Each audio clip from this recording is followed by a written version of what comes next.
الحمدللہ رب العالمین والصلاة والسلام علی سید الانبیاء والمرسلین وعلی آلہ الطیبین الطاہرین برحمتک یا ارحم الراحمین۔ معزز سامعین اکرام و خواتین و حضرات، السلام علیکم ورحمۃ اللہ وبرکاتہ۔ میں امید کرتا ہوں کہ آپ سب بخیر و عافیت سے ہوں گے۔ آج پھر میں آپ سب کے لیے نئی ویڈیو لے کر حاضر ہوا ہوں، اور آج کی ہم اس نئی ویڈیو میں نجاست کے بارے میں جانیں گے۔ میرے پیارے عزیزوں اور میرے پیارے دوستوں، اگر آپ سب میرے چینل پر نئے ہیں، میرے چینل کو لائک کریں، سبسکرائب کریں اور بیل آئیکن کو بھی دبائیں تاکہ زیادہ سے زیادہ ویڈیوز آپ تک بآسانی پہنچتی رہیں اور آپ سب علم دین سیکھ سکیں۔ تو آئیے کہ بلا تاخیر کہ ہم اپنے سبق کا آغاز کرتے ہیں۔ آج ہم جانیں گے اس نئی ویڈیو میں کہ نجاست کیا ہے اور اس کا دین اسلام میں کیا حکم ہے۔ سب سے پہلے ہم جانیں گے کہ نجاست کی کتنی قسمیں ہیں۔ نجاست کی دو قسمیں ہیں، نجاست غلیظہ، نجاست خفیفہ۔ یہ اپنے ذہن میں رکھیے گا کہ نجاست کی بھی دو قسمیں ہیں۔ اب آئیے جانیں گے کہ نجاست غلیظہ کیا ہے۔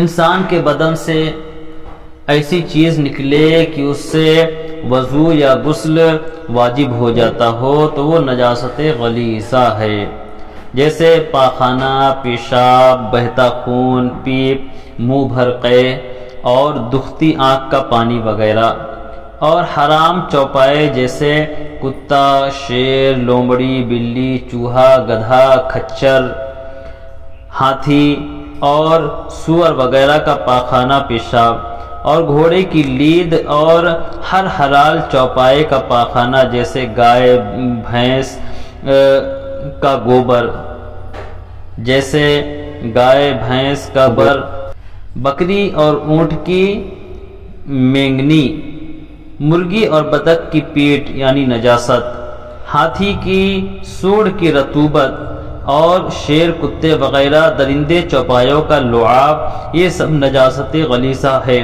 اور دودھ پیتا لڑکا ہو یا لڑکی، ان کا پیشاب بھی نجاست غلیظہ ہے۔ تو میرے پیارے آقا علیہ الصلوۃ والتسلیم کے پیارے دیوانوں، یہ اتنے جانور اور ان کی نجاست اور انسان کے آگے یا پیچھے کے مقام سے ایسی چیز کا نکلنا جیسے پیشاب، پخانہ وغیرہ یا کسی اور چیز کا نکلنا، یہ تمام چیزیں نجاست غلیظہ میں شامل ہیں۔ اور دوسری بات، چھوٹے بچے جو دودھ پیتے بچے ہیں، ان کا پیشاب پخانہ بھی نجاست غلیظہ میں شمار ہوتا ہے۔ اب انشاءاللہ ہم آگے جانیں گے کہ ان نجاست غلیظہ اور نجاست خفیفہ کا شرعی احکام کیا ہیں، وہ ہم بعد میں جانیں گے۔ لیکن میں آپ سب کو ایک بات بتا دوں کہ آج کل ہمارے گھروں میں ایسا مانا جاتا ہے کہ چھوٹے جو نو عمر بچے ہیں، جو دودھ پینے والے بچے ہیں، وہ اگر پیشاب کر دیں تو اسے ناپاک نہیں مانا جاتا، بلکہ جو ہے اسے نظر انداز کر دیا جاتا ہے۔ تو میں آپ سب کو بتانا چاہتا ہوں کہ اگر نوعمر بچہ، دودھ پیتا ہوا بچہ ہے، اگر اس نے بھی پیشاب پاخانہ کیا ہے تو اس کا پیشاب پاخانہ بھی نجاست غلیظہ میں شمار کیا جائے گا۔ نجاست خفیفہ کیا چیز ہے؟ آئیے ہم سب سے پہلے جانیں گے کہ نجاست خفیفہ کسے کہتے ہیں۔ ہم نے اس سے پہلے نجاست غلیظہ کے بارے میں جانا، اب جانیں گے کہ نجاست خفیفہ کیا ہے۔ جن جانوروں کا گوشت حلال ہے جیسے گائے، بیل، بھینس، بکری اور بھیڑ وغیرہ، ان کا پیشاب، گھوڑے کا پیشاب، اور جس پرندے کا گوشت حرام ہے جیسے کوا، چیل، شکرا، باز اور بحری وغیرہ کی بیٹ یعنی ان کی نجاست، یہ سب نجاست خفیفہ ہے۔ میرے پیارے آقا علیہ الصلوۃ والتسلیم کے پیارے دیوانوں، ہمارے گاؤں میں اور چھوٹے چھوٹے شہروں میں آج بھی لوگ گائے اور بیل اور بھینس کا گوبر جو ہے اپنے گھر کو لیپنے کے لیے استعمال کرتے ہیں، یعنی اپنے گھر میں اسے لیپتے ہیں۔ تو میں آپ سب کو بتا دینا چاہتا ہوں کہ وہ نجاست ہے اور ہم سب کو چاہیے کہ ہم اس سے بچیں اور اس کا استعمال بالکل بھی نہ کریں۔ آج بھی چھوٹے چھوٹے گاؤں میں لوگ نجاست کو جو ہے اپنے گھروں میں لگاتے ہیں، یعنی جو ہے اسے لیپتے ہیں، اپنے گھر میں لگاتے ہیں تاکہ ان کا گھر بہتر لگے۔ تو ایسا کرنا بالکل ناجائز ہے، تو ایسی چیز سے بچیں، کیونکہ یہ تمام چیزیں گائے بیل بھینس یہ تمام کا گوبر بھی نجاست غلیظہ میں شمار کیا جاتا ہے۔ تو خدا اس سے بچیں اور اپنے آپ کو بھی بچائیں اور اپنے اہل و عیال کی بھی اصلاح کریں تاکہ وہ بھی اس نجاست سے بچ سکیں، اس لیے کہ جس گھر میں نجاست ہوگی وہاں رحمت کے فرشتوں کا نزول نہیں ہوگا۔ تو جب رحمت کے فرشتے نہیں آئیں گے تو تکلیفیں مصیبتیں پریشانیاں بڑھتی چلی جائیں گی۔ تو خدا را اپنے آپ کو اس چیز سے بچائیں۔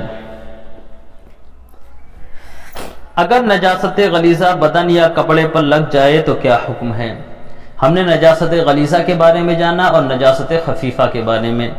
اب آئیے جانتے ہیں کہ اگر نجاست غلیظہ بدن پر لگ جائے تو اس کا کیا حکم ہے۔ اگر نجاست غلیظہ 1 درہم سے زیادہ لگ جائے تو اس کا پاک کرنا فرض ہے، بغیر پاک کیے نماز پڑھ لی تو نماز ہی نہ ہوگی۔ اور اگر نجاست غلیظہ 1 درہم کے برابر لگ جائے تو اس کا پاک کرنا واجب ہے کہ بغیر پاک کیے پڑھ لی تو نماز مکروہ تحریمی ہوگی، یعنی ایسی نماز کا دوبارہ پڑھنا واجب ہے۔ اور اگر نجاست غلیظہ 1 درہم سے کم لگی ہے تو اس کا پاک کرنا سنت ہے کہ بغیر پاک کیے نماز پڑھ لی تو ہو گئی مگر خلاف سنت ہوئی، ایسی نماز کا دوبارہ پڑھنا بہتر ہے۔ میرے پیارے آقا علیہ الصلوۃ والتسلیم کے پیارے دیوانوں، آپ سوچ رہے ہوں گے کہ 1 درہم کسے کہتے ہیں، یعنی 1 درہم نجاست کو کیسے ناپا جائے؟ تو میں آپ سب کو آسان لفظوں میں اور آسان طریقے میں بتا دوں کہ یہ ہماری ہتھیلی ہے۔ اگر ہم اپنی ہتھیلی میں پانی ڈالیں تو ہماری ہتھیلی میں جتنا پانی جم جائے، یعنی جتنا ٹھہر جائے، باقی ہم پورا پانی اگر ڈالتے ہیں تو بہت سارا پانی ہمارے ہاتھ سے ہو کر نیچے گر جائے گا۔ لیکن اگر ہاتھ میں ہم نے پانی ڈالا تو اب جو ہے ہمارے ہتھیلی میں کچھ پانی رہ جاتا ہے، تو اس طریقے سے ہم اسے درہم کو ناپیں گے کہ 1 درہم جتنا پانی ٹھہر جائے وہ 1 درہم ہے، اور جتنا بہہ گیا وہ 1 درہم سے زیادہ ہے نا۔ اگر ہم اس میں کم کر دیں تو وہ 1 درہم سے کم ہو جائے گا۔ تو اس طریقے سے اپنی ہتھیلی سے جانیں کہ 1 درہم کتنی نجاست ہوتی ہے، اپنے ہتھیلی کا شمار کر لیں کہ کتنا پانی ہمارے ہتھیلی میں ٹھہرتا ہے، اور اس سے اندازہ لگا لیں کہ ہمارے کپڑے میں اس سے کم نجاست لگی ہے یا زیادہ لگی ہے، یا پھر جو ہے 1 درہم کے برابر لگی ہے۔ اگر 1 درہم سے زیادہ ہے تو آپ سب پر ضروری ہے کہ آپ اسے چھٹا لیں، اگر اسی حالت میں آپ نماز پڑھ لیں گے تو آپ کی نماز ہی نہ ہوگی، اور اگر 1 درہم سے کم ہے تو آپ کی نماز تو ہو جائے گی لیکن خلاف سنت ہوئی، ایسی نماز کا دوبارہ دوہرا لینا بہتر ہے۔ سوال، اگر نجاست خفیفہ لگ جائے تو اس کا کیا حکم ہے؟ یہ نجاست غلیظہ کا بیان تھا، اب آئیے نجاست خفیفہ کے بارے میں جانتے ہیں۔ میرے پیارے آقا علیہ الصلوۃ والتسلیم کے پیارے دیوانوں، اگر نجاست خفیفہ لگ جائے تو اس کا کیا حکم ہے؟ نجاست خفیفہ کپڑے یا بدن کے جس حصے میں لگی ہے اگر اس کی چوتھائی سے کم ہے، مثلا دامن میں لگی ہے تو دامن کی چوتھائی سے کم ہے، یا آستین میں لگی ہے تو اس کی چوتھائی سے کم ہے، یا ہاتھ میں لگی ہے تو ہاتھ کی چوتھائی سے کم ہے تو معاف ہے۔ اگر پوری چوتھائی میں لگی ہو تو بغیر دھوئے نماز نہ ہوگی۔ میرے پیارے آقا علیہ الصلوۃ والتسلیم کے پیارے دیوانوں، بالکل آسان سا مسئلہ ہے کہ اگر ہمارے دامن کے حصے میں لگ گئی، یعنی ہم کرتا جو پہنتے ہیں تو نیچے دامن کہلاتا ہے، تو چوتھائی کسے کہتے ہیں؟ چوتھائی میں لگ جانا بولے تو یعنی 4 حصوں میں ایک حصے اگر کیا جائے، ایک الگ حصہ کیا جائے، جس طریقے سے ہمیں جو ہے چوکور اس طریقے سے بنایا جائے، ہے نا، اور اس باکس کے جو ہے 4 حصے کر دیے جائے تو ایک حصہ چوتھائی کا حصہ کہلاتا ہے، یعنی ایک حصے کو چوتھائی کہتے ہیں۔ اگر اتنے حصے میں نجاست خفیفہ لگی ہے تو اگر ہم نے اسی حالت میں نماز پڑھ لی تو ہماری نماز نہ ہوگی، یاد رکھیے گا۔ اگر چوتھائی سے کم میں لگی ہے، اگر ہم اسی حالت میں نماز پڑھ لیتے ہیں تو ہماری نماز ہو جائے گی، دھیان رکھیے گا۔ چوتھائی یعنی دھیان رکھیے گا 4 حصے میں سے ایک حصہ، یعنی ایک حصہ جو الگ کر لیا جائے وہ چوتھائی کہلاتا ہے۔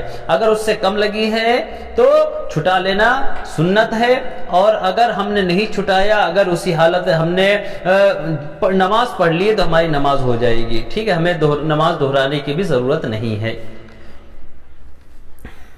اگر کپڑے میں نجاست لگ جائے تو کتنی بار دھونے سے پاک ہوگا؟ یعنی وہ نجاست غلیظہ ہو چاہے نجاست خفیفہ ہو، اگر نجاست لگی ہے تو ہمیں چاہیے کہ ہم دھو لیں۔ نجاست اگر گاڑھی ہو، جسے ہم گاڑھا کہتے ہیں، یعنی گاڑھی کوئی چیز ہوتی ہے جیسے پاخانہ ہے نا اور گوبر وغیرہ، تو اس کے دھونے میں کوئی گنتی مقرر نہیں، بلکہ اس کو دور کرنا ضروری ہے۔ یعنی اگر گوبر لگ گیا یا پاخانہ لگ گیا، یہ گاڑھی نجاست جسے کہتے ہیں ہم، تو اتنی بار اس کپڑے کو دھلیں گے، اگر کپڑے میں لگ گئی ہے یا ہمارے جسم میں لگ گئی ہے، جب تک وہ چیز دور نہ ہوگی تب تک ہمیں دھلنا ہے۔ اس میں کوئی شرط نہیں ہے کہ اسے اتنی بار دھو لیں تو پاک ہو جائے گی، بلکہ جب تک وہ نجاست ہمارے کپڑے سے یا ہمارے جسم سے ختم نہیں ہو جائے گی تب تک ہمیں اسے دھلتے رہنا ہے اور اسے دور کرنے کی کوشش کرنی چاہیے۔ اگر ایک بار دھونے سے دور ہو جائے تو ایک ہی مرتبہ دھونے سے کپڑا یا ہمارا جسم پاک ہو جائے گا، ٹھیک ہے، اور اگر 4 یا 5 مرتبہ دھونے سے دور ہو تو 4-5 مرتبہ ہمیں دھونا پڑے گا۔ ہاں، اگر 3 مرتبہ سے کم میں نجاست دور ہو جائے تو 3 بار پورا کر لینا بہتر ہے۔ یعنی اگر 3 مرتبہ میں وہ نجاست دور ہو رہی ہے، اگر ہم نے 3 مرتبہ اسے دھل لیا اور نجاست دور ہو گئی تو اب ہمارا کپڑا پاک ہو گیا۔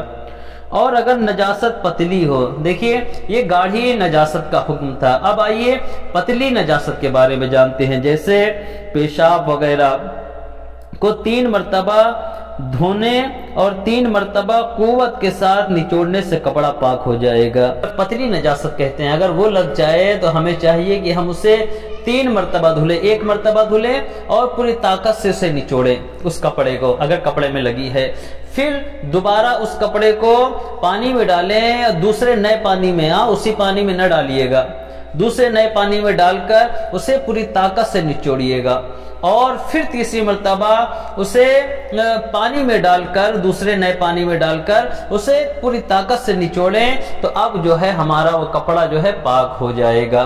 تو امید کرتا ہوں کہ آج کا یہ سبق آپ سب کو سمجھ میں آ گیا ہوگا، آپ سب سنیں بھی اور عمل کرنے کی بھی کوشش کریں کہ کہیں ایسا نہ ہو کہ کسی نجاست کے بارے میں ہمیں معلوم نہ ہو اور اسی حالت میں ہم نماز پڑھ لیں اور یا قرآن مقدس پڑھ لیں۔ اگر نماز پڑھ لیں گے تو نماز نہ ہوگی اور ہمیں معلوم بھی نہ ہوگا اور ہم سخت گنہگار ہوں گے۔ اس لیے کہا گیا ہے کہ علم دین کا حاصل کرنا ہر مسلمان مرد عورت پر فرض ہے۔ انہیں چھوٹی چھوٹی باتیں سمجھ کر نہ چھوڑیں، بلکہ جو ہے یہ بڑے ہی اہم مسئلے ہیں، انہیں ذہن نشین کریں، اپنے ذہن میں رکھیں، اپنے بچوں کو سکھائیں۔ اس لیے کہ آج اگر ہم اپنے بچوں کے ذہن میں یہ تمام چیزیں ڈالیں گے، دینی مسائل سکھائیں گے انہیں، تو کل وہ عمل بھی کریں گے اور انشاءاللہ اس کا ثواب بھی آپ کو ملے گا۔ اگر آپ نے یہ تمام چھوٹی چھوٹی چیزیں اگر نہیں سکھائی ہیں تو جتنے وہ گنہگار ہوں گے اتنے ہی آپ بھی گنہگار ہوں گے۔ تو آئیے اللہ عز و جل کی بارگاہ میں دعا کرتے ہیں کہ اللہ عز و جل ہم سب کو حق کہنے، حق سننے، حق پر عمل کرنے کی توفیق عطا فرما، ہم سب کو دونوں جہاں کی خیر و عافیت عطا فرما، دونوں جہاں کی ذلت و رسوائیوں سے محفوظ فرما۔ السلام علیکم ورحمۃ اللہ وبرکاتہ۔